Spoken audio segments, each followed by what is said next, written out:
Hello. Hey, Miss Christina. You can hear me. Wow. Yeah. Although all I see is a roof. Oh, here you go again. Oh. But if you're saying it's stopping, it could be that your internet is unstable, because that happens to me. Everybody will stop, and it's like, I'm like, okay, what happened? It's your internet. Sometimes you'll get a message saying your internet is unstable. Sometimes you won't, but that's usually what it is. Okay, thank you. The Wi-Fi coming in and out. Mm-hmm. And one other thing in this Zoom, it looks like there's a little bit of a lag time. So my husband was just reminding me that be slow in talking. Okay. Right. Good advice. Sorry if I yawn, it's 1 o'clock. Conflicts with my stress Oh, about bless it. you. 1 o'clock, wow. Do you know, what in the world is this? Uh-oh, see, mine went black again. Where are you? Okay. Can you guys still see me? I see you. Yeah. We see you. Oh, now I see you. It's back again. It blanks out. It must be the Wi-Fi. Yeah. I'm thirsty. Oh, good. Okay, so this is what I was looking for.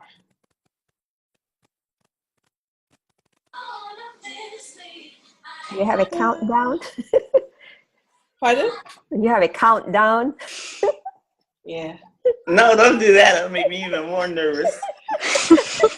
Let him surprise us. And then how about like the 3 people who are going to ask a question? Then at the end, maybe we can all go on and if there's like 5 minutes, because we're not too many.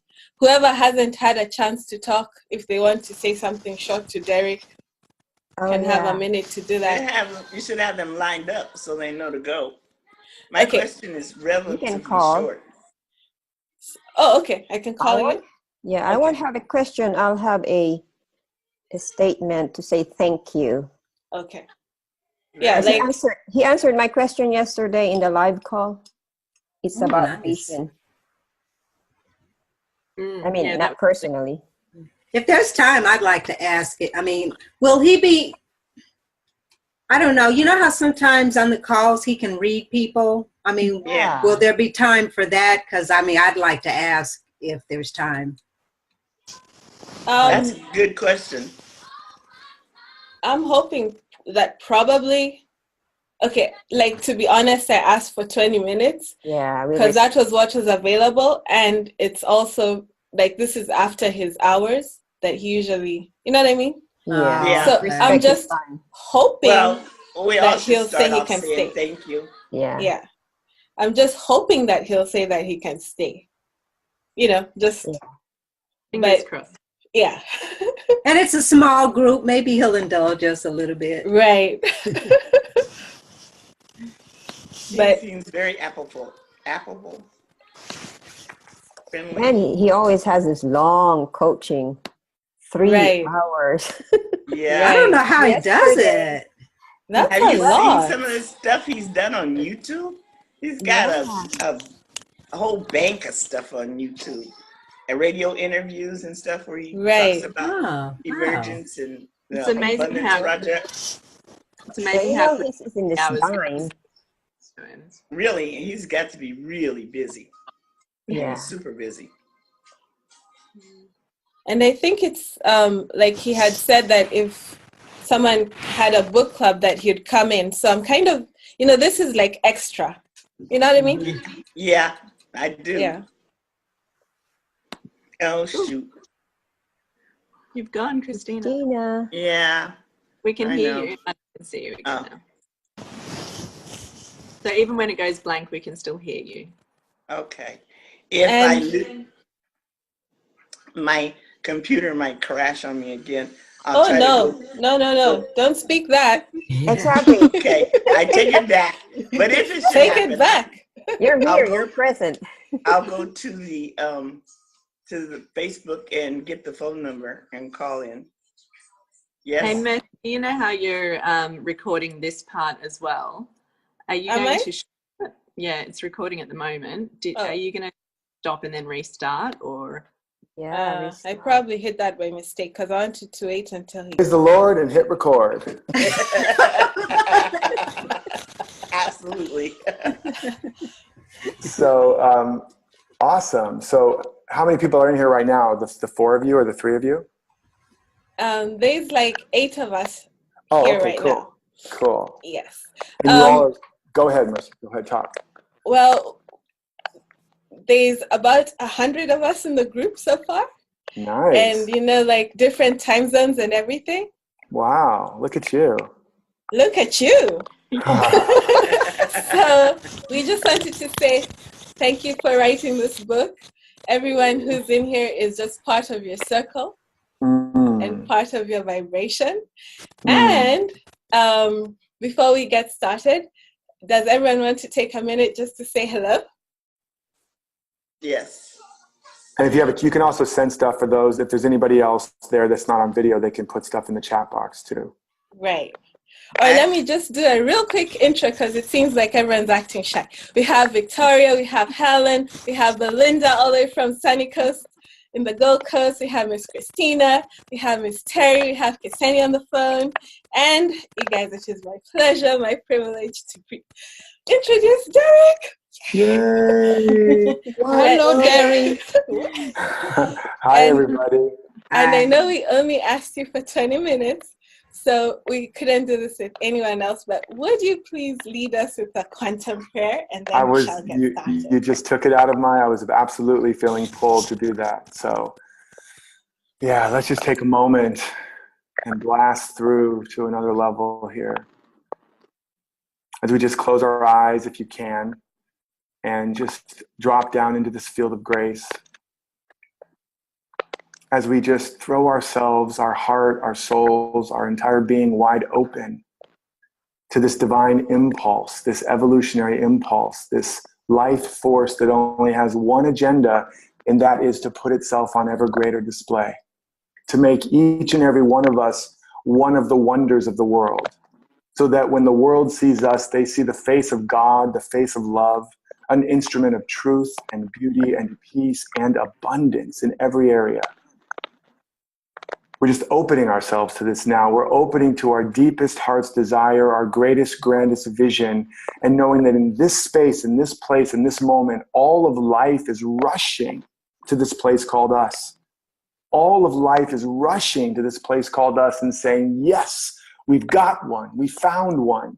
An individual willing and ready and able to be the instrument in the place where life and love and truth, beauty and abundance can shine. Yes, the call is going out and we are answering that call. We are not letting it go to voicemail.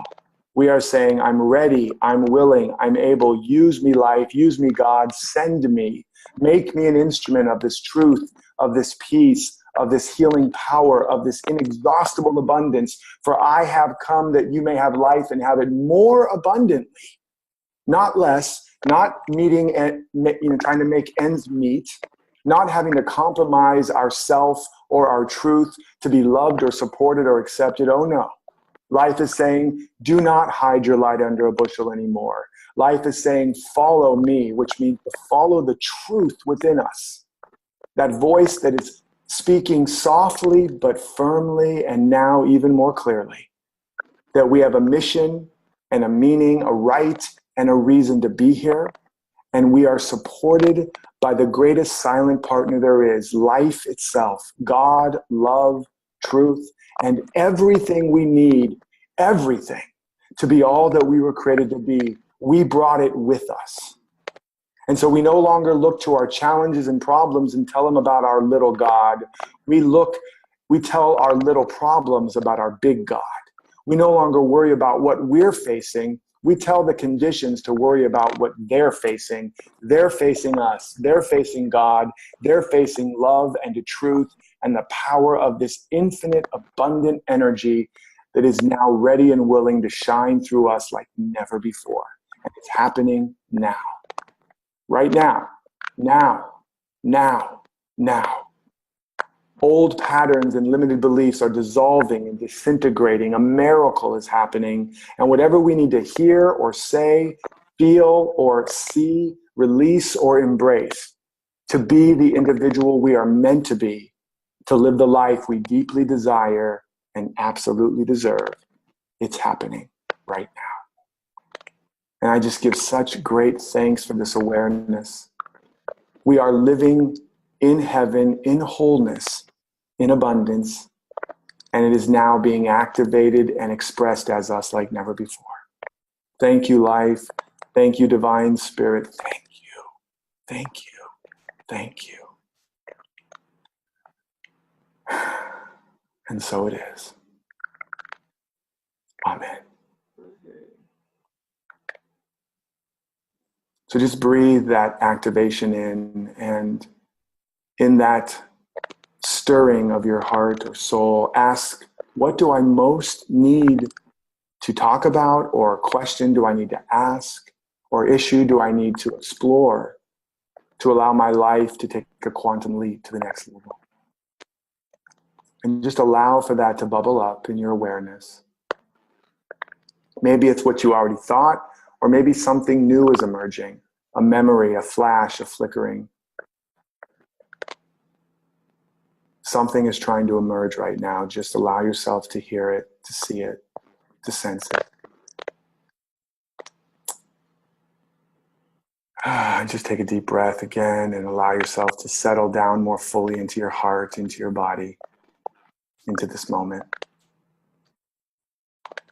And when you're ready, you can open your eyes and fully return to your room, wherever you are.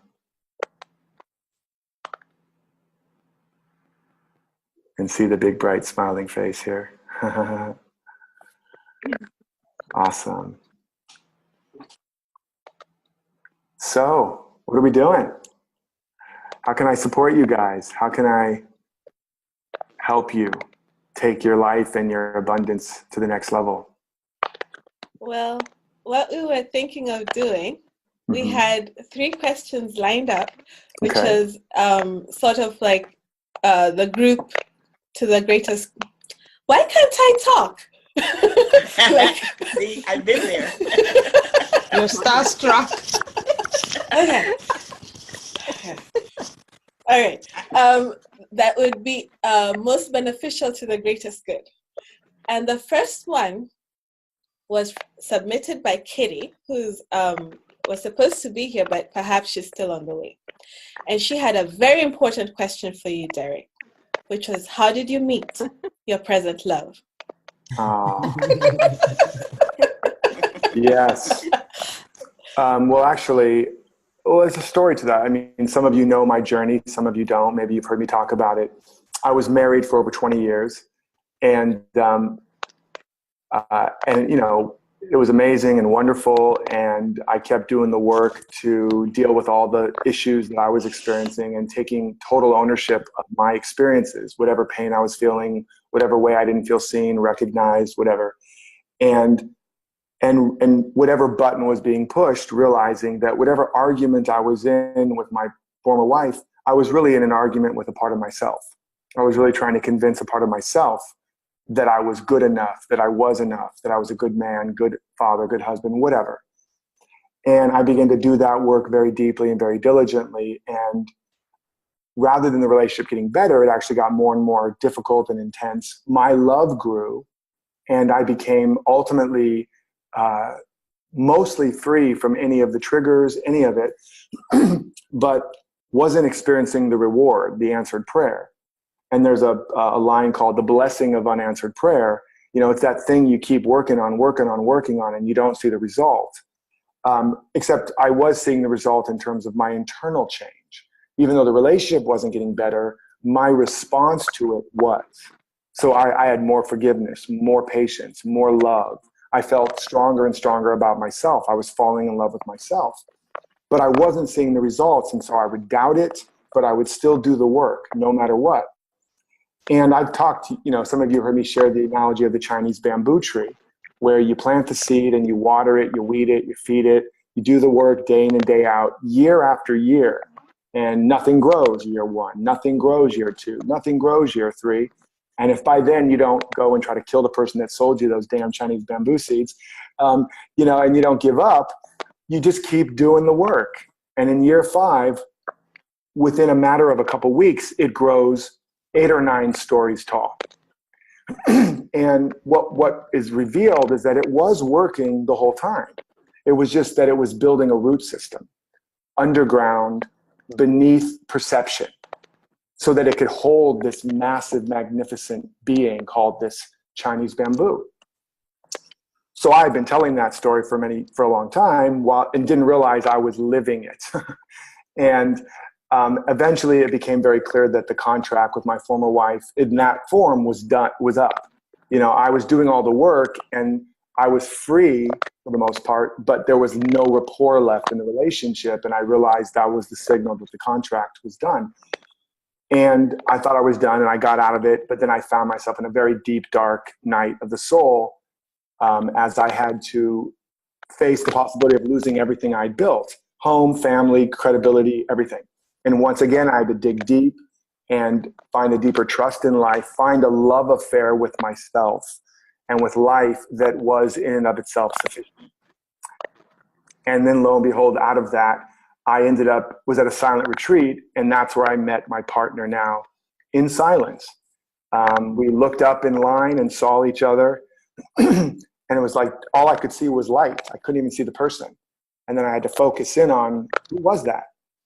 And we began to connect. And it still took a couple years for me to get out of my deep, dark night, but she never gave up on me. And now we've been in a relationship for not quite 2 years.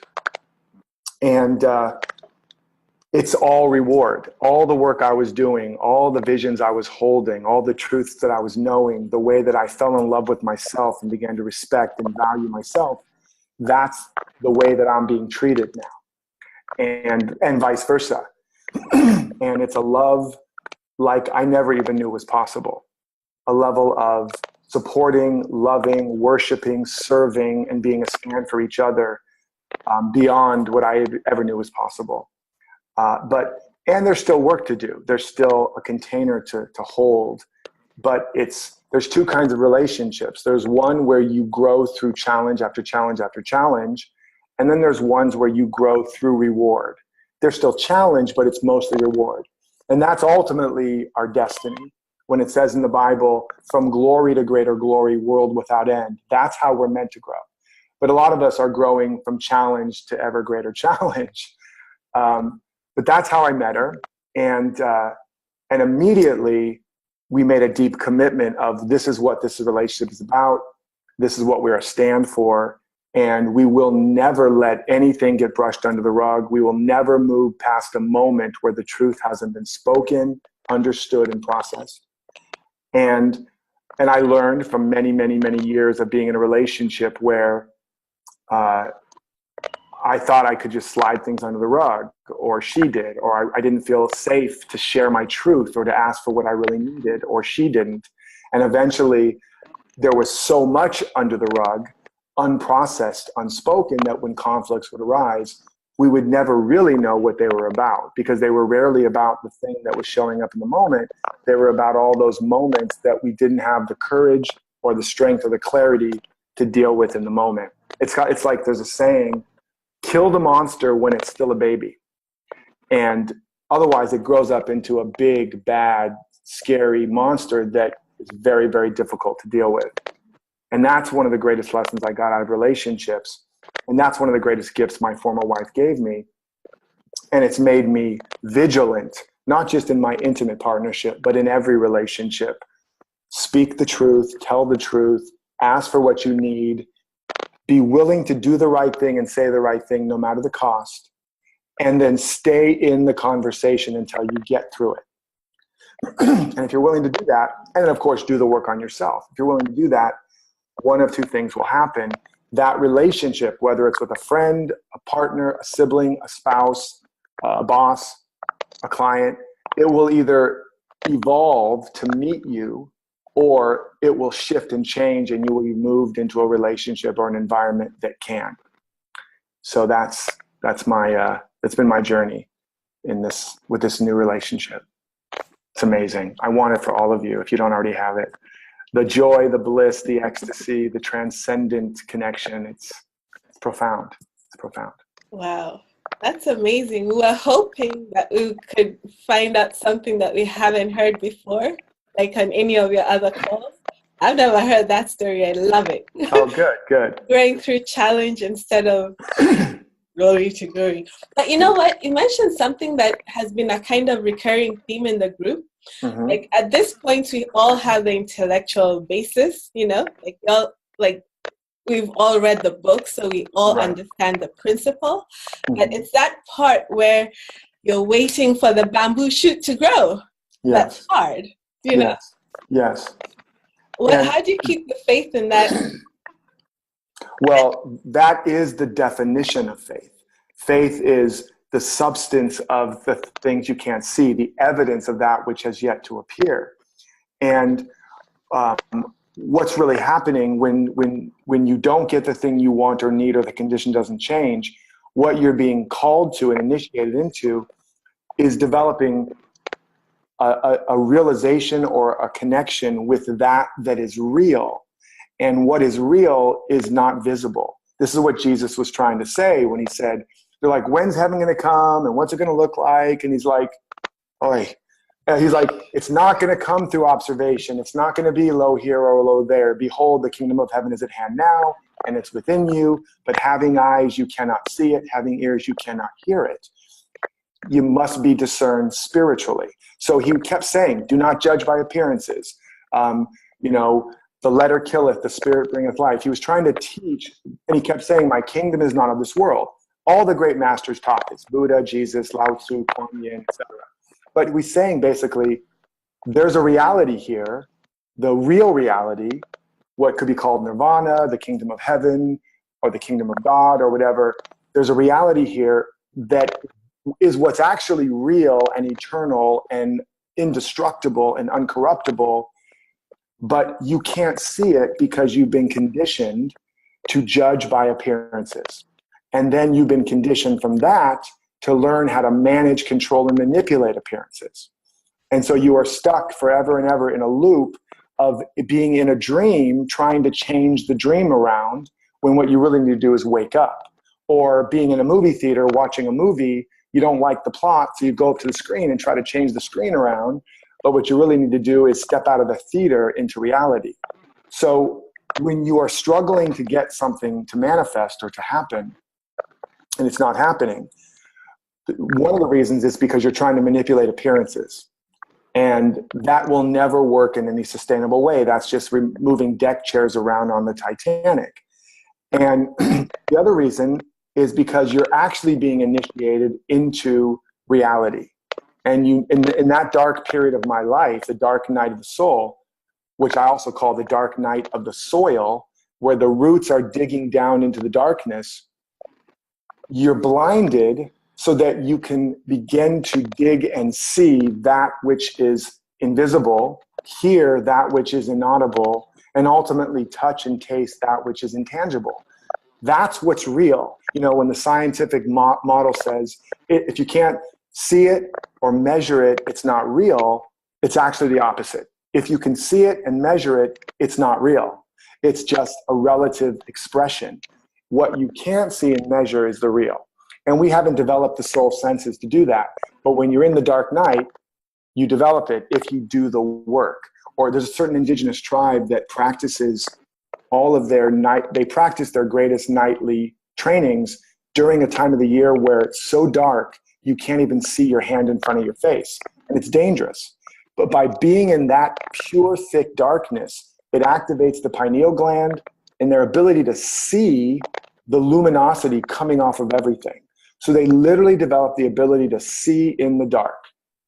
And that's what we're learning to do when we are in those periods where we're not getting our answer, we're not getting our solution. And once you can see in the dark, once you are living more from insight than eyesight, now you have the substance of faith. Does that make sense? Now you have it. Faith isn't believing in something you can't see, taste, or touch. Faith, imagine like you're in the water and somebody says, just have faith, just trust you're not going to drown. That's not faith. Now imagine they throw you a life preserver and you put it around you, or like those water floaties, and you feel the buoyancy. You know you're being held up. That's faith. That's what faith is. That's what faith feels like. Faith isn't believing in something you don't feel. Faith is developing the ability to see and feel that which the senses can't perceive. That's faith, and that's ultimately freedom. And that's what the great masters have been trying to teach us. You know, when they're like, Matt, you know, how are we going to get fed and clothes, and what's it going to, you know, how's it going to work? And he's like, stop worrying, stop worrying. Seek first the kingdom of heaven within you and its righteousness, which means the right use and understanding of the principles. And then those things will be added unto you. So he was trying to say, you need to wake up to and come into this reality where your abundance, your love, your peace, your joy, your freedom, your confidence is all internal. And instead of you looking for some condition to change, and then you'll have those things. That's not the way it works. It never has, it never will. So those challenges when you're going through, remember what I'm saying, hopefully, and remember that what you're building, you know, like remember Field of Dreams, if you build it, they will come, that movie. You're not building a material world. You're building your world in consciousness.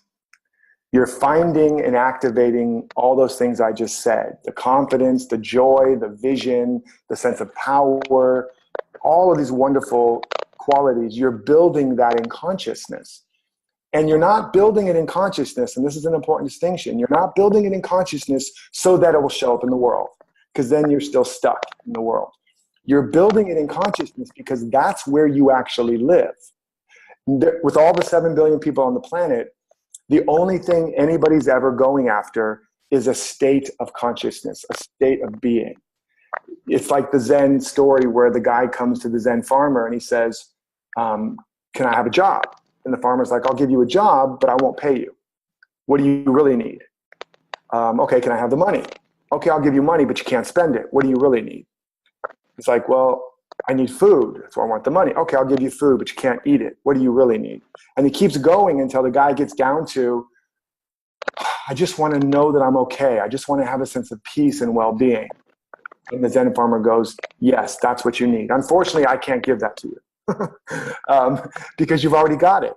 And so that's what we're coming to the realization of, is embodying the qualities of all the stuff that we need. That's what I was doing during that marriage when it wasn't working. Instead of trying to control her, which I tried many, many times and it never works. Instead of trying to change her, which I tried many, many times and it never works.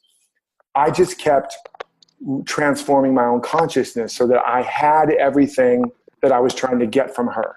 The validation, the approval, the love, the acceptance.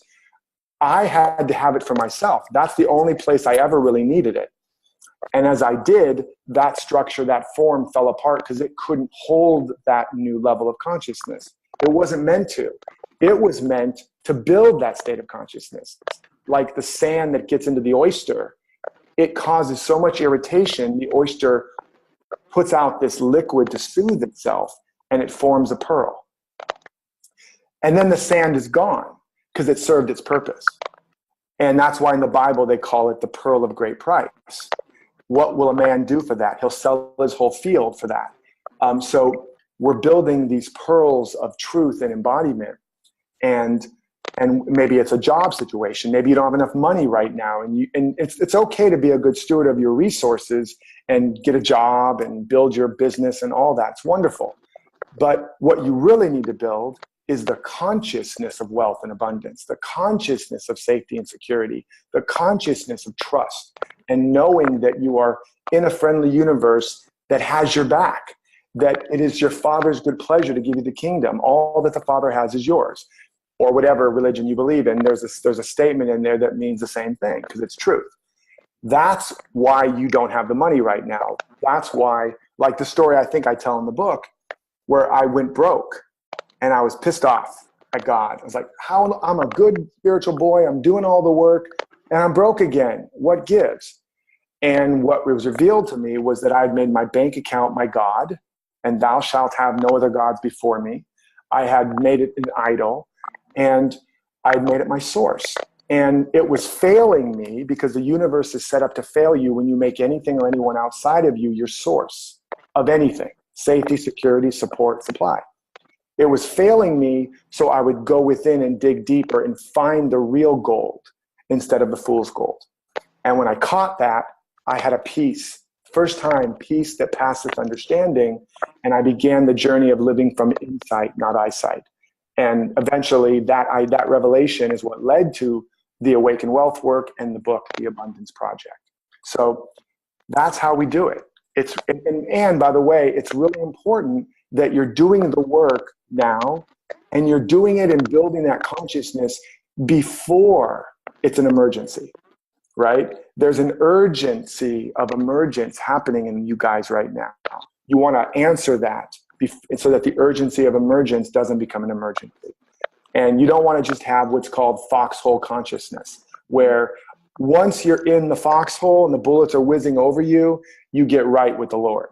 You don't want to do that. It's like you don't want to have a come to Jesus moment just when you're in the foxhole. You want to be doing the work to develop the consciousness. I mean, you might be in a challenge right now, but you want to be doing the work so that when the challenge hits, you've got a practice that can sustain you. And that's what saved my life during those periods of time, especially the dark night, when I literally had days where I didn't think I was going to make it to the next day. And my practice and the embodied knowing is what carried me. That's grace. So I hope that answers your question. I didn't mean to give you an entire sermon to answer the question, but hopefully that was helpful. No, that was my answer, because I think there's a tendency to start thinking, what am I doing wrong? What am I doing wrong? Yes. What am I doing wrong? Yeah. But that takes you out of the vibration. Exactly. And then now you're like looking at circumstances and results. Exactly. So, thank you. And by the way, you might be doing something wrong sometimes, and that's okay. Right. That's why you need to have support and best practices and all of that. But yeah, I think in the book I talk about the analogy of the race car spinning out of control towards the wall. Yeah. So it's that, you have to focus on where you want to go, not on the problem, or you'll crash into the problem. But there is a moment where you're doing everything right. You're looking to the track, you're looking away from the problem, you're turning the wheel, and you're still sliding towards the wall. And it's a very precarious moment that everybody experiences because there's inertia. There's inertia moving you, and the ship takes a while to turn. And then that's when the ego kicks in and goes, it's not working, it's not working, it's not working. You're doing it wrong, or you're just wrong, or the person that taught you is wrong. You better hurry up and look toward the problem so that you don't crash into it, and bam, you hit it. That threshold is so important that you remain vigilant. When it creeps in and says, it's not working, I did it all right, what's wrong with me? What's wrong with you, Derek? You sold me a bill of goods, man. You got to go, okay, stop. This is the most important moment for me to remain vigilant in my practice. Keep digging, keep your eyes on the prize, keep your eyes single, and eventually your whole body will be full of light. But it takes that awareness, because we've been conditioned to believe, oh, this is a sign it's not working. Let me quit, let me pull back, let me look at the problem and get stuck in the problem again. That's not what that means. You need to remain vigilant, and then you will break through to a new level. Thank you. Okay, now I'm handing the floor over to Belinda. All right, Belinda. Hello. Hello, my dear. Yes, I'm on. Hi. So I think my question is still my question. I'm just busy writing down to go to a silent retreat and a dark room right now. Yeah. But my question was also essentially about love, and we did discuss this beforehand, and it seemed relevant for everybody. So what I've noticed through a lot of this process is that there seems to be this enmeshment or entanglement between friendship and success and love and money, and so it's the specific question kind of eluded me But as you were talking about faith, I think the question became more about how do you develop that real faith and trust in the concept of unconditional love and the truth of unconditional love when it doesn't seem to be like there's no, for me anyway, evidence of that really existing on the human kind of plane. Yeah, well, first of all, unconditional love, I have a saying, trust God, love people. Not the other way around. And the reason is because the love, all the qualities of life, love, joy, generosity, whatever, these are not human qualities. They are qualities of the divine. A human being of themselves has no power, doesn't even exist. This is why it says in the Bible, God is no respecter of persons. Person means mask. And the belief that we have our own life and our own capacity and our own love and that we can humanly be loving is false. Most human love is really an agenda. It's really a quid pro quo. It's really, if I do this for you, you'll love me back. And that's not love. Love has no need. It's synonymous with God or life. Life seeks nothing and needs nothing. It only has everything. And so its only agenda is to give.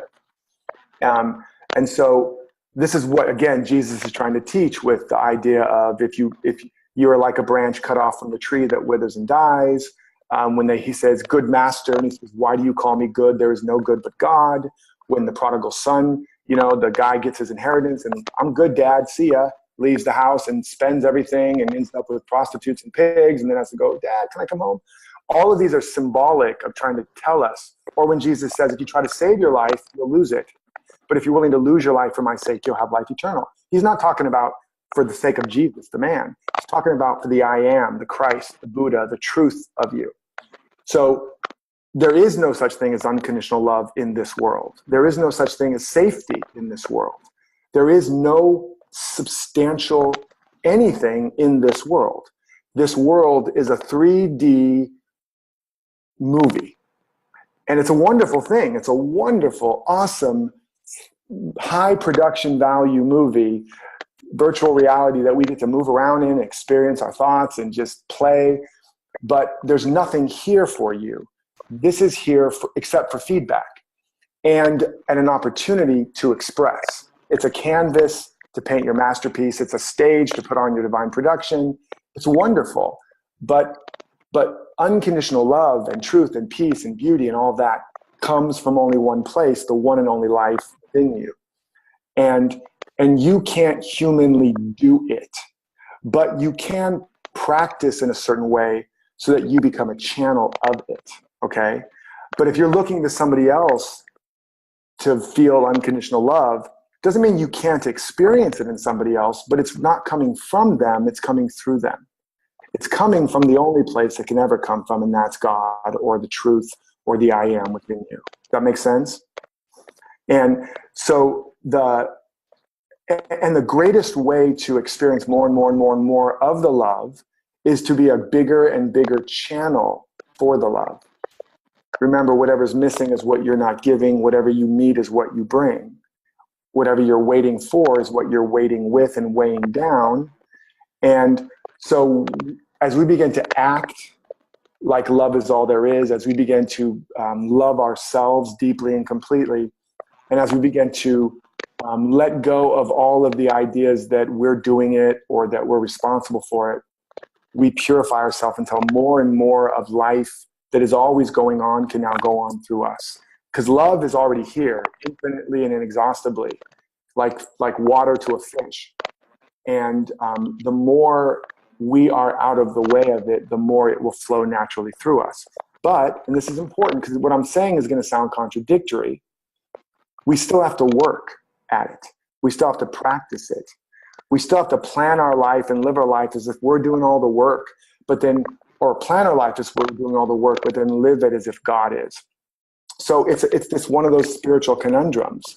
We have to practice, we have to love ourselves, we have to do the work to embody it, but we're doing it ultimately so that we become vibrationally aligned with the way it really is. Like the radio analogy. The song is already playing, but it's not manifest until you tune into the frequency where it's playing. When you tune your dial to that frequency, that requires work. You got to know where it is. You got to know how to get there. You got to tune the dial. But you don't make the music happen. You just make it welcome because it's already happening. You get in tune with it. And once you're in tune with it, that station becomes manifest, or as I like to say, you have a manifestation. And so the love is here, the joy is here, the abundance is here. You cannot do it, but you can come into alignment with it so that it does you. And then it becomes manifest, heaven on earth. It's already heaven. You're already in heaven, but as you come into alignment with the heavenly vibration, you'll now experience and express what has always been here. A miracle is just an instant demonstration of what's always been here. And so as you do this practice, you are doing the practice to come into alignment. This is why I was saying before, it's not about doing all this stuff to make something happen, because then you're still separate, you're still cut off. You're doing all this work to come into alignment with what's already true. And this is again why Jesus said, when you pray, pray believing you already have, that you may receive. That was not a metaphysical trick to try to attract it. That was a mystical truth that you've already got it. You just need to come into alignment with it. Does that make sense? Yes, and absolutely not. And I'm going to have to process for a little bit. Yeah, there's a lot here, and it's being recorded. It's being recorded. So is there a specific example or issue or area that's making you ask that question? Hold on one quick sec, guys. Give me 1 sec. Let me just plug something in. Because I'm giving you theory and principle, and this is good for you guys as well, the more specific and concrete you get, the better and more quickly you'll be able to get a solution. Okay, I was trying to avoid a story, but that's okay. So this for me is that it seems to be what keeps coming up is this values conflict between having friends and having success, and also having money and having love. And do you mean that your friends? You experience your friends as being either intimidated or jealous or threatened by you being in love and success and all that? That's childhood experience. So my childhood experience, whenever I had success, I lost friends. Yeah. I was rejected from an entire grade, Yeah. And then my experience with love and money was my dad didn't know how to give love in the way that I wanted, but he gave me money. And right. I didn't want money, I wanted the other type. Yeah. So I rejected money. So in all of this, I'm also realizing that I've rejected love at the same time. And I'm also swaying between success and friendship. And now it's like in this stage, I've got plenty of successful friends around me. And it's kind of the opposite thing. It's now I can't be part of the group if I'm not successful. Right. So it's yeah. Yeah, so that's good. So I mean, I don't know how much of my story you've heard, and maybe I talk about in the book. I think I do, but I had the exact same experience. The more I shined and was successful, the more my mom said, I said, why is dad so mad at me all the time? He's intimidated by your intelligence. Oh, okay, great. I guess I'll start being more stupid. And I did. I would get straight A's and my friends would open up the report card. What'd you get, man? What'd you get? Like, man, I got a C and a D, man. What'd you get? I'm like, I got A's. And like, oh man. And I started to feel alienated. And then my dad wasn't, so I just started getting C's and D's, and then just ditching a lot and going in, and then I felt like I belonged. And so I got the same message. And then when I shined, my sister would be jealous or say, oh, he's the good son, or even in my marriage, my kids would make fun of me, or my wife would feel threatened. And so I just kept getting the message. It's not okay to be shine, to be bright, to be big. And it's I'm really only now fully and truly free from all of that. But it's been a progressive journey. And so you can create a values affirmation around that, which is the more I show up and shine and be my biggest, best, most abundant self, the more I am loved and respected, and the more connections and whatever I have. And then flip it, the more I love myself and accept myself and celebrate myself, the more powerfully I show up in the world. So you create that because that's the truth. That's a truth principle. What happened is that because of your early experience, you drew a map of reality that said, this is the world I live in. It's a world where it's not okay to be shiny and bright and beautiful and brilliant because you'll lose the very things you need to survive. Okay, I got it. That's the world I live in. I've mapped it. Now let me create my survival kit to make it through that world. And you began to develop the coping mechanisms to not be too big and too bright and maybe sort of withdraw, maybe isolate a little bit and all this stuff, conform, fit in. But that's not what you came here to prove. You didn't come here to prove how to fit in the world. You came here to model and prove that you live in a world that supports you in being as bright and shiny and beautiful and gorgeous and abundant as possible. That's the world you live in. That's the new map you have to create. And then that's your real soul's goal, to prove that to yourself and then model that, because there's lots of people in the same boat. And they need to see examples of people that are shining, that are powerful, that are badass, rock star, gorgeous, goddess, queen, without shame, blame, guilt, apology, or explanation. And, or as Jesus would say simply, don't hide your light under a bushel, but let it shine on top of a mountain for all the world to see the works of God. And when the world sees you, they'll see God. That's what you're here to prove. And I don't know what you do for a living, but if you're like a coach, healer, teacher, author, whatever, that's your life code. And that is what you need to be designing your work around.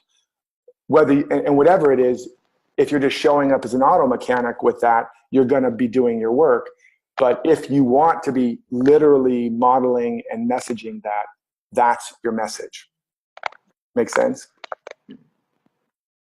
Yeah, so that's a big part of the message that I bring in my coaching and my, so it's like. Well, I'm telling you something differently. I'm telling you that's not a big part of the message. That is your mission.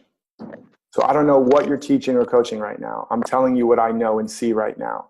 That's your mission, because the workshop you've been living is the workshop you're meant to be giving.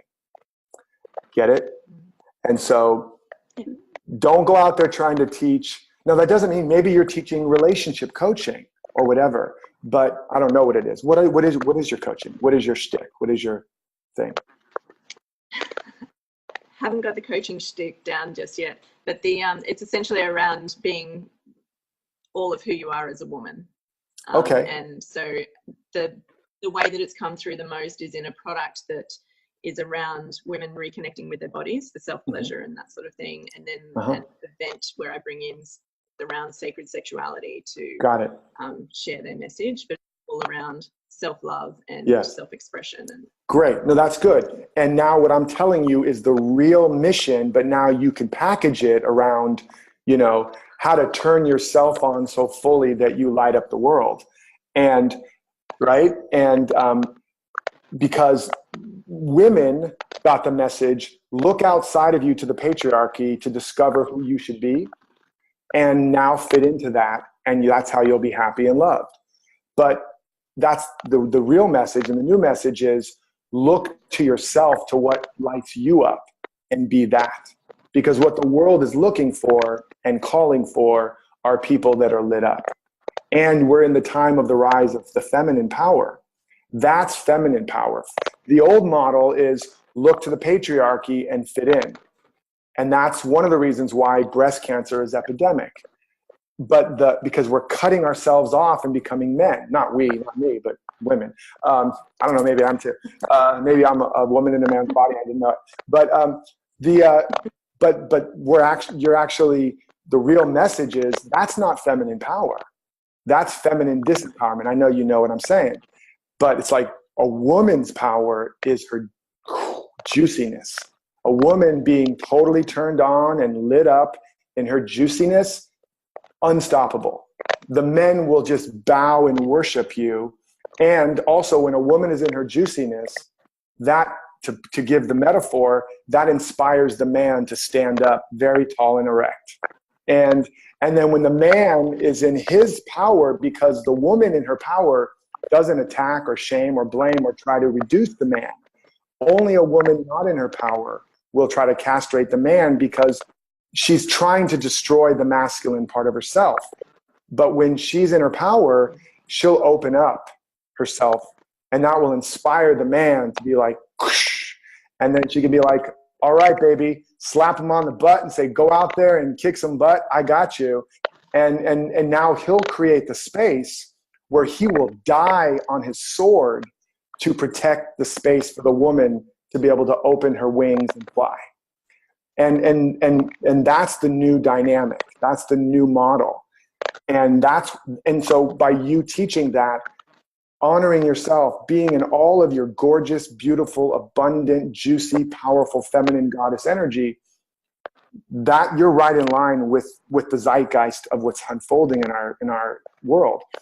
And the men are, whether they know it or not, there's a lot of little boys with big toys in men's bodies, but they're waiting, when they're threatened by that power, but it's what they need most.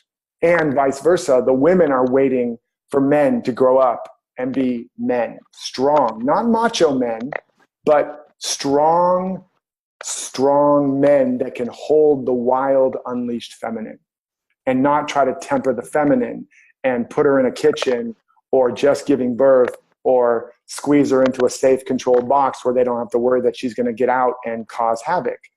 You're looking for the man that's strong enough to hold a container for a woman to be unleashed. Feminine is chaos. Masculine is order. And the woman needs to be in all her wildness. And then the man needs to hold that. Now, internally, the woman needs to embrace the masculine so that her internal container is the masculine. Her internal container is the masculine holding the strong container so that her feminine can unleash. But that gets flipped, where the outer sense becomes masculine and the feminine gets trapped inside. Does that make sense? So yeah, what's that? That's indicative of my early life. I didn't want to be Correct. a woman. Correct. You know, I felt that the feminine didn't have power. It didn't have the ability to have Correct. fun and all of those things. Correct. I did exactly that, and I hung out with the boys and I did all the boy things. And yeah. You know. Have you seen the movie Wonder Woman? Yes, of course. Yes. Yeah, that is the beginning of a model of the new woman, because she's badass. I mean, you do not mess with her; she will lay you out. But her superpower was love, and so that's how she ultimately won the day, was with love. So she was in her feminine juiciness. She was brilliant, and you don't mess with her. But she wasn't a man. She was a serious goddess, high priestess, queen, literally. And so that's the model, you know. So yeah, so that's everything I just said. Listen back. There's a lot in there for you. Hopefully that helps. Yeah. Amazing. Awesome. Thank you. You're welcome. What time is it? How long we been here? Days? I don't know. A minute? It's either been days or a minute. I'm not sure which. But I'm having fun. Are you good with hanging out a little? Yeah. Give me another question. Cool. Awesome. Okay, then. Thank you, Belinda, for the question. Our next question asker was Miss Christina. Miss Christina, are you there? Well, by the way, before we move on to Miss Christina, I don't know if you're on my calls, Belinda, or who's on my calls and stuff for the different programs and things, but I am opening up the VIP day and the mastermind, and it's designed exactly to do what I just did with you in a few minutes, but to unpack the whole thing, the program, the platform, heal this life story, and bam, you know, get you going, whether it's in that or that. So stay tuned. If you are connected to my list, I'll be announcing. I couldn't find the link. What's that? I couldn't find the link. I tried to log on. The link for what? For which thing? For the VIP. Oh, really? Yeah. That's weird. Why don't you just, if you guys couldn't find the links. I ended up completing an application form and then canceled it. Oh, for the consult, and that's going to be probably an application for the Impact program. Yeah, I went there and I couldn't find it. Then I had to. Sure, you went to the second thing. Yeah. Well, you can send an email to support@DerekRydell.com and just let them know you need the link if you couldn't find it, and they'll take care of you. Okay. How much did you say that was? It's $1 million. No, I'm just kidding. She's like, I can afford that. Don't she's worry. like, no problem. Just rolls right off the bat. That's impressive. That is the most impressive response I've ever seen. Usually people are like, sure.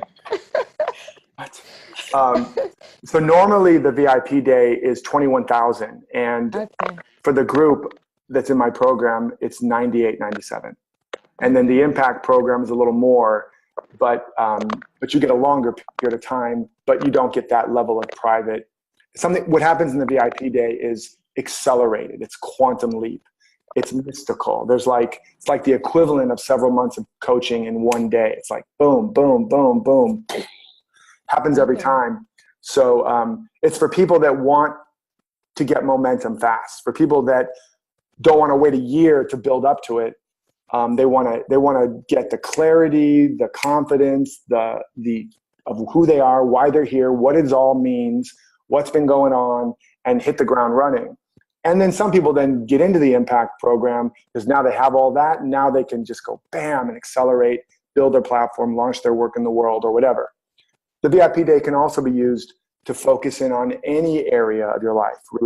It could be a whole day on discovering your relationship vision and becoming the person and discovering why you haven't and how you can, and healing and redialing that in. So it can be used for different things. It's up to you. Okay. Yeah.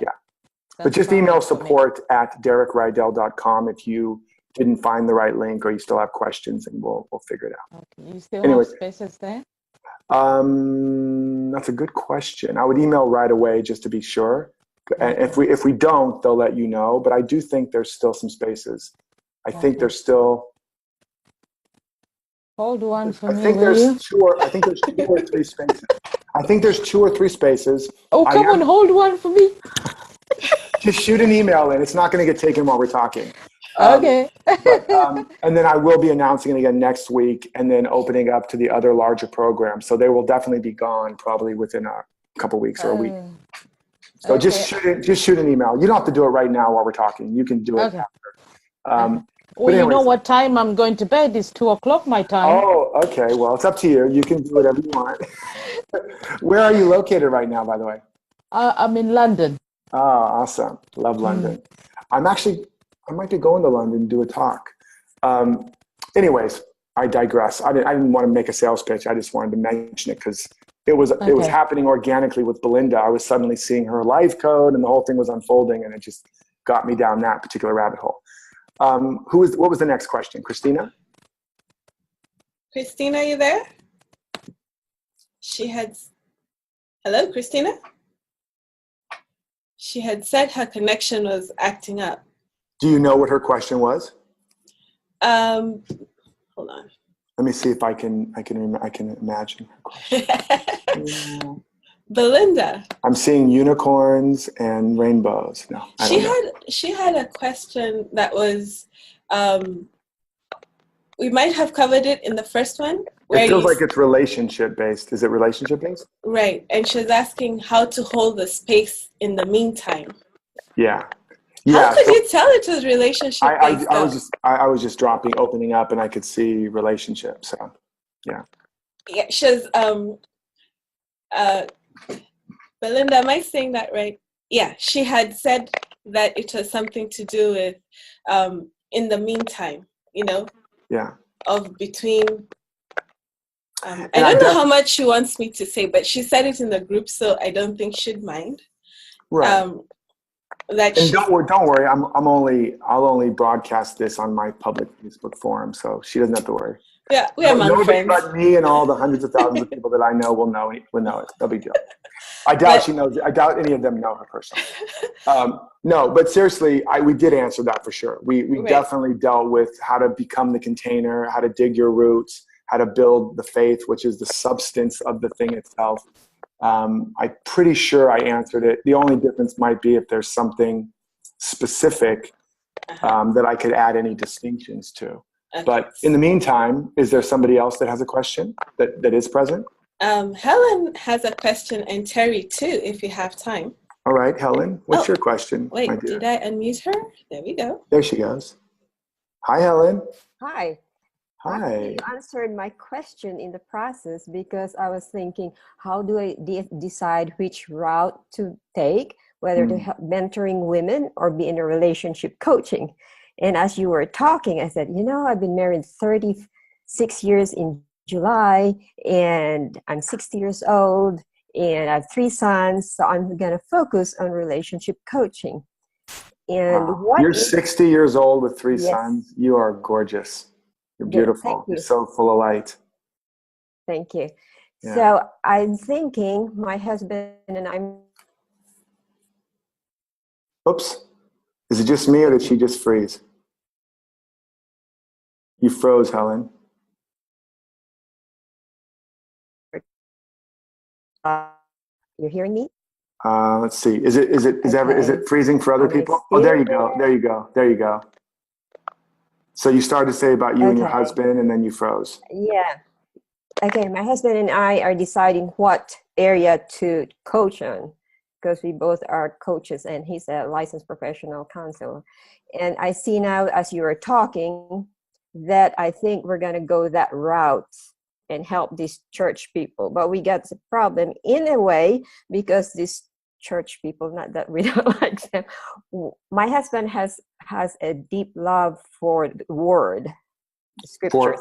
For the scriptures. Yes, and he has studied Hebrew and Greek, and he's finding a lot of words that are not being taught correctly, so we are causing problems.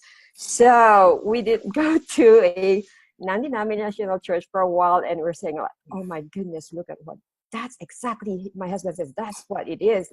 Like you said about emergence, and he was fascinated with your book. And with this, that's exactly the truth. It looks like we got to step out of this place in order to see the truth. And so I guess my question is, well, yeah, he's doing what Jesus did. Jesus was a radical. Jesus wasn't teaching he was teaching the truth, and the scribes and Pharisees and Sadducees, the religious rulers of the day, were like, he's going to ruin our rule here. We got to get rid of this guy. And if Jesus showed up today and started teaching the way, his real truth, they'd crucify him all over again. Yeah, and your husband's clearly studying, I studied Aramaic, the original language of Jesus, and as well as all the religions, and peeling away the dogma and the doctrine, you get to what's called the perennial truth teaching. So yeah, that's radical in a traditional church, or especially a fundamentalist church. They don't like that. Yeah, so we're like in a quandary in a way. Do we go in there like under the radar and just be who we are, but then we isolate ourselves from these so-called Christians? But then again, they need this help too.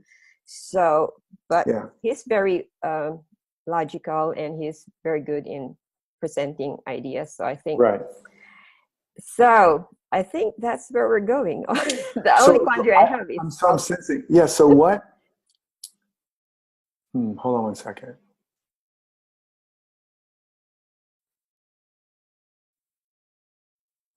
Yeah, there's something else there that's coming through. I hear you making what sounds like a logical decision. Well, I've been married for all these years. I'm clearly doing something right. Therefore, that must be where my expertise is. Let's go that way.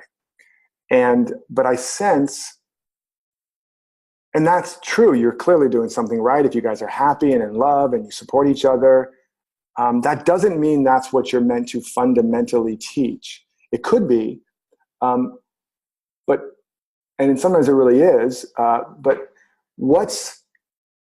there's something else. What would you, if you really truly could not do the thing you think you should or could or have to, or that makes sense, but if you really truly could do and be what really turns you on and lights you up, even if thinking about it, you go, I could never do that, or how would I do that, or who am I to do that? What else bubbles up? I really want to help women have a transformation with their emotions, what we call negative emotions. I love to help them become confident, and when they got this emotional stuff, I just like. Oh. Hold on, you're freezing again, my dear. Your energy is so powerful. You're I really want to stay circuits. home. really want to go out there and be with all this. It's frozen. Yeah. You're just so strong. You're so powerful. Oh, there you are. You back? Let me see. Move. Yes. There you are. Okay. So you want to help women. You want to help really empower women. Exactly. To do what? You froze there. To be confident, but so close. Almost got it. Okay, so you're freezing a lot, but I can tell you already, that's the direction you need to begin to investigate. Because I want you to notice, I want everybody to notice, when you were talking before, it was logical, and maybe even a little bit of, because maybe you think your husband wants to do that, so you'll do it together. I don't know, but when you said, oh, what I really want, you lit up. And breathe into your heart right now, because there's a lot of stuff that's trying to move through you right now. Just breathe into your heart and feel. Because here's a piece of your workshop you're living. You're a beautiful angel. You have so much love in you, so much light. And part of your journey has been, you have a lot of the feminine, but you need to embrace more of the masculine. That you need to embrace what I like to tell women, your inner selfish bitch. Yeah, and it won't make you that. It's your power. And that you're so sweet, you're so loving, you're healing just by your presence. And you have to give yourself permission to follow your own beat, your own truth, even if it means it goes against the crowd or goes against your husband or isn't exactly what you think is the right way to go. That's the next step for you. Is this making sense? Do you understand what I mean? Yes, exactly. Yeah. My husband is actually okay. He does not push me in anything. Good. And actually, I don't think he's pushing you. I think it's more you me that doesn't trying to conform or what should be. Exactly. And I really loved helping women. Like, I'm in 60s now, and I like to have them have more pleasure with their husband and just teach all this and be feminine. Yes. And then I'll get my masculine in the sense of really going out there. Yes. And helping these women. Well, see, that's how it works. When the first half of our life, you got a message early on about somewhat where a woman's place is, culturally speaking and otherwise. And you embraced it, and you got really, really, really good at it. I believe you when you say, I can teach a woman how to give her husband pleasure and make her husband happy and be a woman. You got that. And that's beautiful.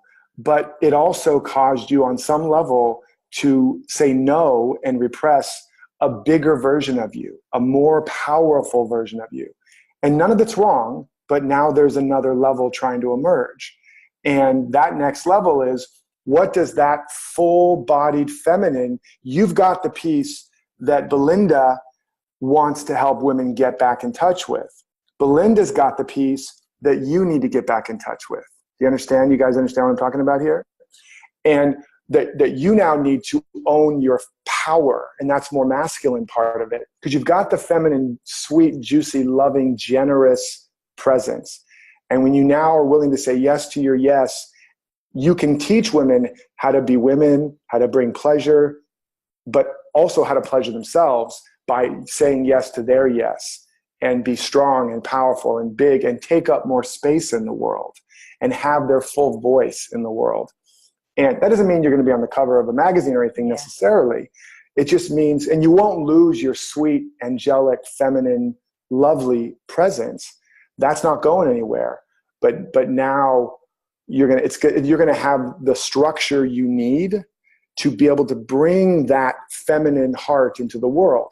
Because the pure feminine needs the warrior masculine to stand guard so that she can walk out into the world and stay feminine. If she doesn't have that, she'll have to be masculine to protect herself. Do you guys understand what I'm saying? And so you've got a husband that loves you, but you need to have that masculine strength to support you out in the world so that you don't have to close your heart or be less feminine. Is this making sense? Yeah, the business part of it is the one that scares me. Yeah, of course. That's the masculine. That's the order. That's the structure. And the feminine is the wild, unleashed, juicy, pleasuring, energy. And the masculine gives it order and structure and safety and a container. And in the world, that looks like the structures of the world, the business structures, the sales and marketing structures. Computer that's freezing? It's freezing, but I'm still talking, so you'll have it on recording.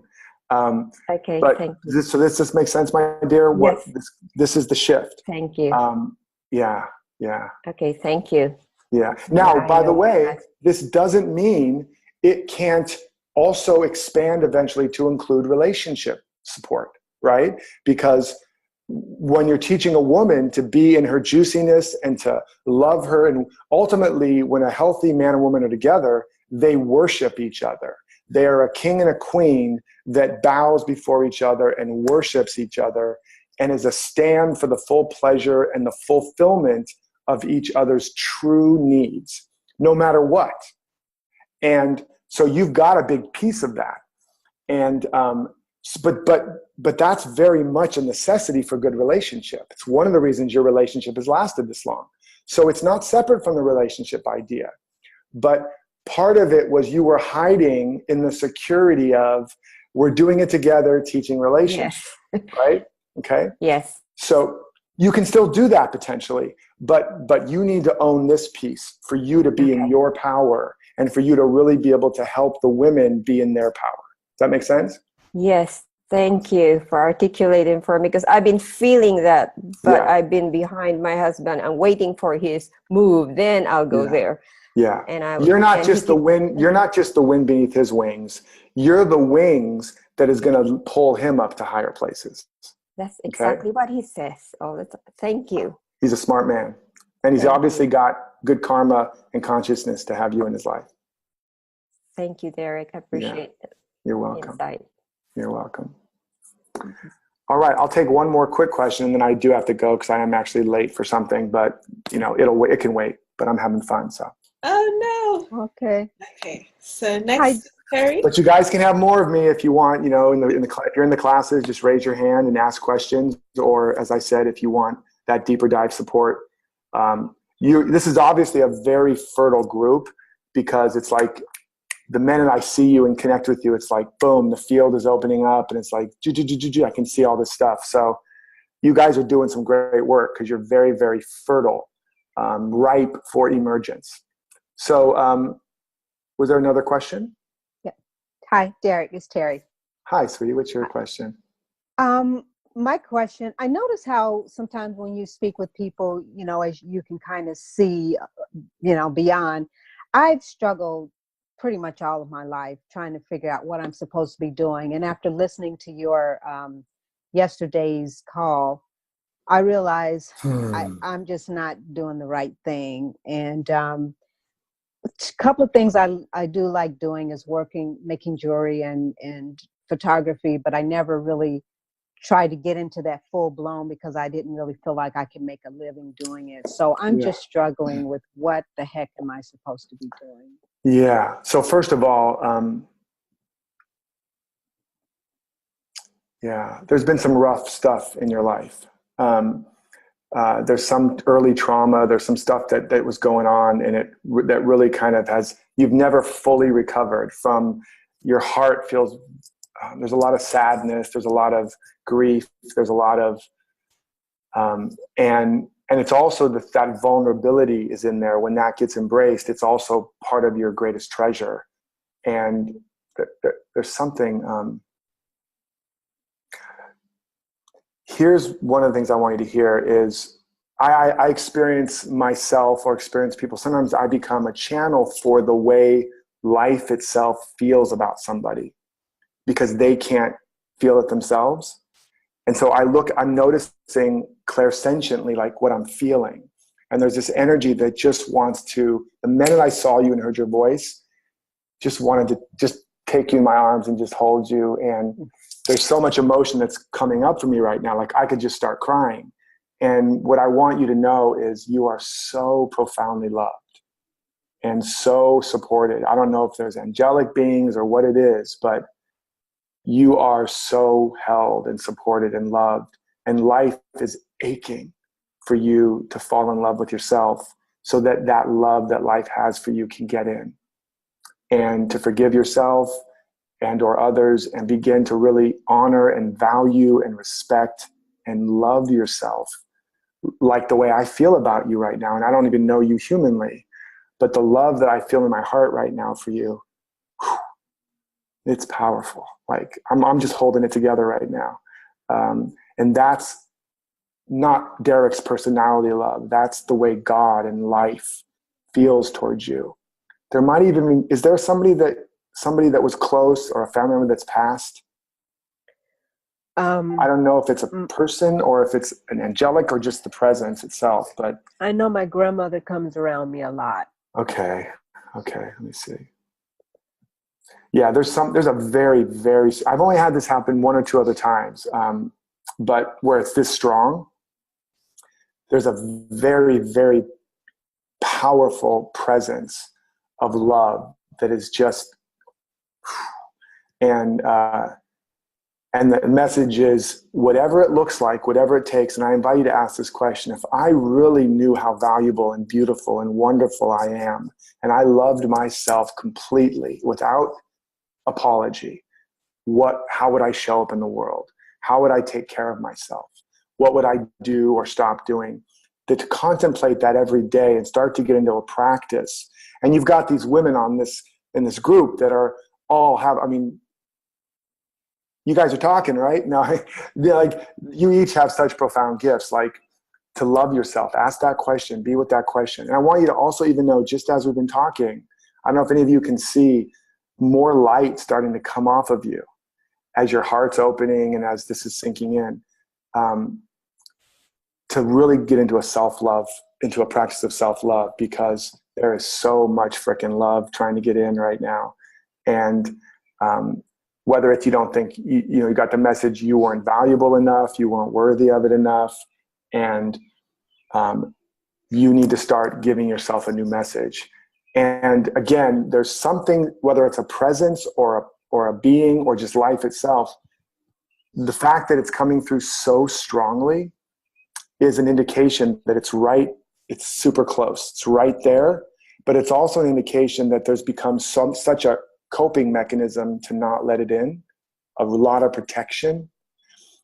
Like, I don't trust life, I've been hurt, I've been burned, I can't put myself open like that again.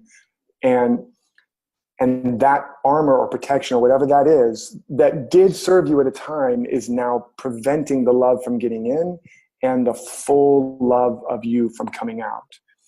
And it's all connected directly to your work in the world, whether it's through creating beauty and objects of beauty that encapsulate and embody this, and that when people have them, it makes them feel like, it's representative of how they feel of their own love, of their own value, that they're the jewel, they're the treasure, or when they wear it or whatever, it activates those unenlivened parts. Is this making sense?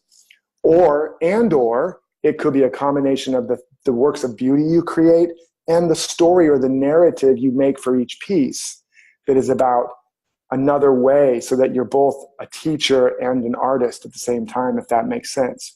A healer and an artist. Because you have the archetype of the artist and the healer. And I don't know if you had the archetype of the teacher, but you definitely have the archetype of the wounded healer and the artist. And about bringing love and beauty more into the world. But you have to give it to yourself, and then you can infuse it into whatever you do. So that's part of what's going on. Now, one of the practical things I want to say is, one of the dragons of creativity, and one of the surefire ways to kill it and to kill the vision before it gets to be born, is to try to figure out how you can do it and how you can make money with it. First of all, you have to give yourself permission to really sink into the rich vision, so you can articulate it, so that it's lighting you up and beyond a shadow of a doubt, this is it. Even if holy crap, I can never do this. Who am I? I don't know how. It's impossible. That's how you actually know you're onto something.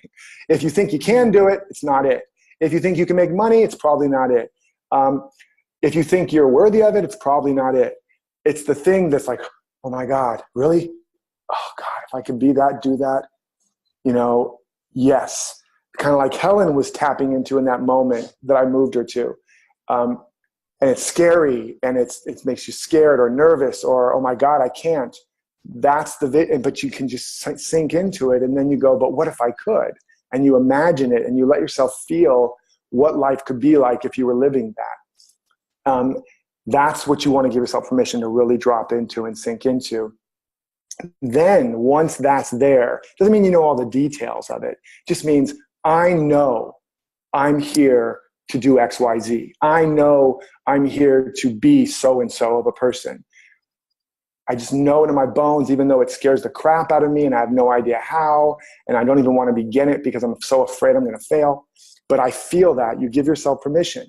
Then you move into the next step of starting to give it more definition, refine it, give it words, articulate it. Then you move into the step of the lift practice. And again, I don't know how much you're familiar with the stuff I do and all the stuff, to build the character of the person you would be if you were living that vision. So first is the vision, and you don't let the editor into the vision studio. You don't let the critic into the vision studio. You don't let the business person in the vision studio. They do not get to go in there. Just you and your soul and your heart and your God and your vision, until, like a child in make-believe, until you're just filled up. Then you move into, now let's write it down. Let's practically describe it so that it really turns me on and I capture it. Then you move into the character building, developing the habits of thinking, feeling, being, and doing as if you were already living it. Now, when you've got those three pieces and you turn that into some kind of a daily practice, now you move into the plan. Okay, how am I going to build this in the world in a way that's sustainable? Because you now have enough foundation. It's like a plant. You've now got some roots, right? And some structure to support it.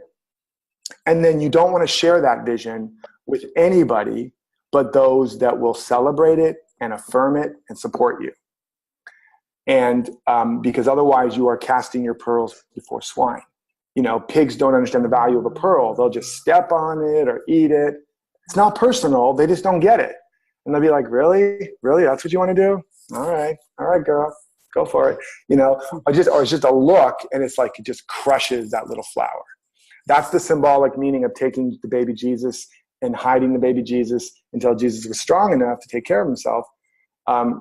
When that's budding in you, you do not want to share it except where it's going to be fertilized and nourished and fed until it's strong enough where people can criticize it. And you're like, whatever you think, man, you can get on the train or not, but I'm going. So does that make sense? Especially for you, because there's a tenderness around disappointment or rejection or not feeling safe.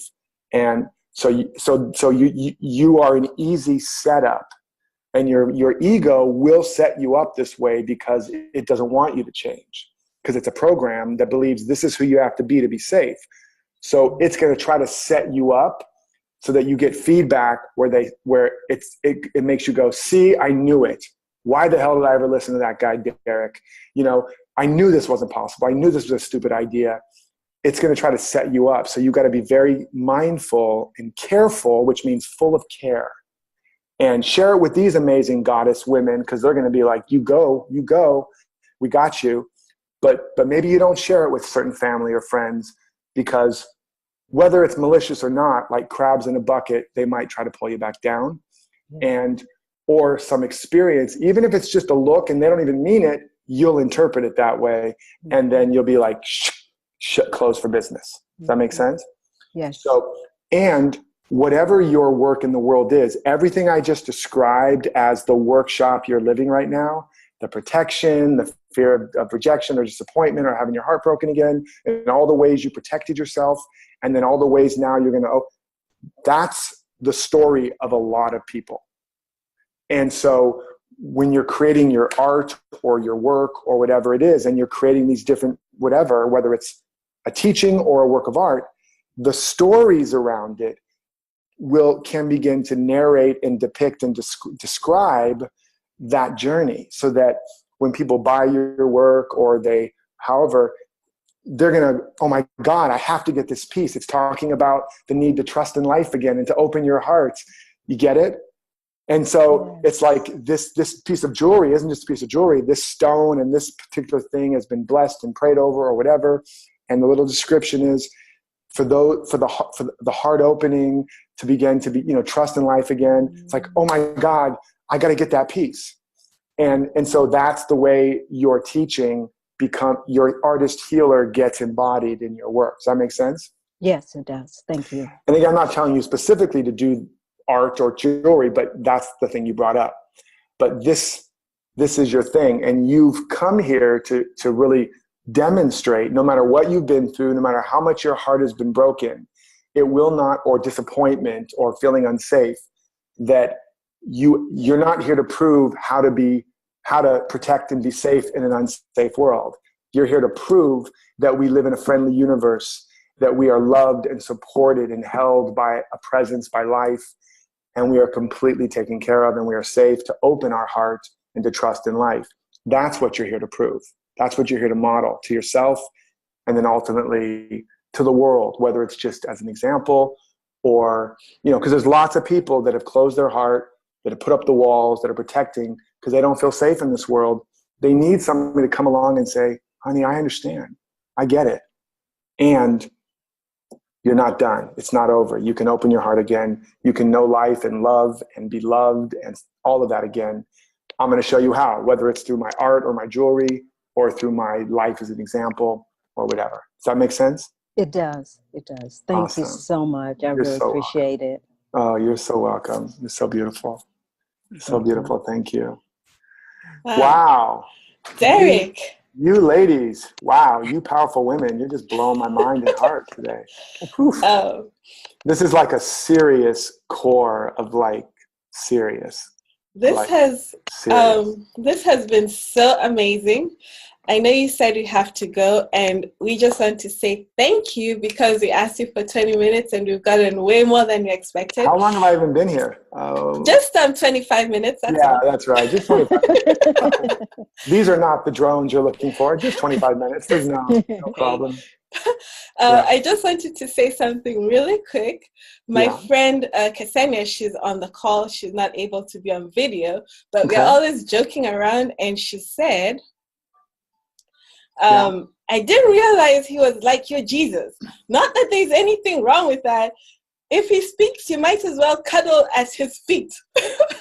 And I'm like, you know what? She has a really good point though, because the thing is, for me, you are embodying exactly what you preach, you're being a stand, and you're actually giving everyone else permission. And you had the right to pull a Nineveh, here's a call and go the other direction. Yeah. But by doing what you do, you're giving, the rest of us permission to step into our light. So we thank you. And I want to give the floor to Njeri, because she's the only person who hasn't said anything this whole time, to close us out. Okay. Hello, Derek. How are you? Hi. So you're not on video, you're just, there you are. Yes, I'm right here. So thank you again for doing this. This was amazing. Your book, I just want to say from my heart that your book, it just really spoke a language that my heart understood. I've listened to so many other teachings and preachings, and your book actually had the aha for me. And because of that book, I'm in this wonderful group, and so much of what I have visioned of myself and my life and people I want to connect with have been presented to me just because of you. So I want to thank you for that. And so welcome. This group has been amazing, and your book is amazing. And we appreciate your time and your energy and the space that you held for us tonight. Oh, thank you, my dear. By the way, that key, is that a key around your neck? It is. Can I see it closer? Yeah. Oh, that's so beautiful. Thank you. I have one like that, me and my beloved. And it's like the key to each other's hearts. And then once she lost my key, and I said, oh, well, somebody's going to find it. They're going to get into my heart. You better find it. So she went out very quickly and bought a whole new set of keys and gave me that one instead. And change the locks. Yes, yes. Well, I thank you so much, my dear. And I hope it's okay that I'm just like now madly in love with all of you. And my partner won't mind. And you're just all so beautiful and just amazing. I know you think I'm giving you a gift, but really, truly, I'm just so filled up with love and joy. And this is why we're here, to love each other back to ourselves, to so love and see each other that we can't help but to just shine for all the world to see, and shine so brightly that people have to wear sunglasses in our presence, and no apology necessary, you know. So I really appreciate you, beautiful, powerful women. And maybe you think you're on your way to something, but I really want you to know you're coming from it. You're already there. You guys are exceptional, truly exceptional. And I appreciate you all. So I hope I get to play with you more, one way or the other. And yeah, stay in touch. Thank you. Thank You're you. welcome. Thank you. Thank you so Thank much. You're welcome. Appreciate Much love to you Bye. all. Thank you. Bye. Okay. Bye-bye. Have a good night. Yes, you too. You too. Take care, everybody. Right. Bye-bye. Bye-bye. Bye-bye. Bye.